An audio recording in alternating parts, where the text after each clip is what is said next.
If your commissions are not working and there's a lot of disputes and a lot of noise around it, the first thing you have to do is fix that, right? Because there's nothing that you can do to get it, I'll say, a seat at the table if your foundation is really not in a good place, right? Part of it is acknowledging we have some issues, whether it's through email, through some kind of communication, just as we're working on it. So you kind of set expectations with people saying, okay, there's a problem, we recognize it, we have a plan or a path to get to a better state, right? Stabilize things. And once you do that, then you can start turning the ship a little bit and getting ahead of it. Now you can, kind of partner with the business. But I think that's the first part, right? It's sort of got to go foundation to upper floor and roof, if in that analogy. If you are just straight up here, hit go, run the plan, send it to payroll, I'm done, then you're not going to be a strategic partner because all you're offering is administration of the plan. Unless you're totally right, making sure your house is in order is the number one thing you have to do, because if you have errors going out every time you run the commission plan, you've lost trust. Your leaders aren't going to want to talk to you about anything strategic,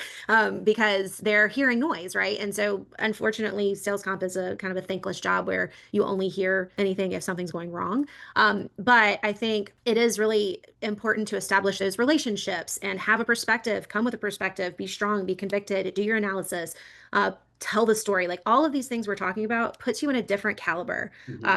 And really makes you a partner to the organization because you're thinking broadly, you're thinking like big picture, long-term goals, and how you can solve that in your role. You can do all of that and also provide proactive insights that even further kind of moves you along in that journey of becoming that trusted advisor, that strategic partner. How can you scale the processes and the things that you do and free up your time to focus on that truly strategic, even more impactful work that you can do by becoming that trusted advisor that understands the context of the business, that can really, again, translate all of these priorities and objectives into a comp plan that not only accomplishes that, but that you can tie back to the bigger picture. It's also easy for the rest of the business to use the comp plan as a dumping ground to just do something that they don't want to deal with.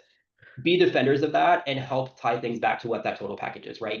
When I think about total rewards, right? We pay people a base salary, right? They've got their sales compensation, their commissions, right? It's likely that you also have things that are related to how we qualify people for promotions, right? What's the best use case for that? If you've got incentive trips, what are the best cases to use that for that? A strategic advisor thinks about all those different components and the best use cases for them and guides people about how to use those to accomplish those versus just being the team of saying, no, we can't do that on the comp plan, and that being it. I can't stress enough. I probably said the word silos like quite a lot, but break down those silos and think about that broader perspective, because it can be truly pervasive when you do that. And you'd actually be surprised like how much you can truly accomplish but by just thinking about, what's another perspective that I can bring in.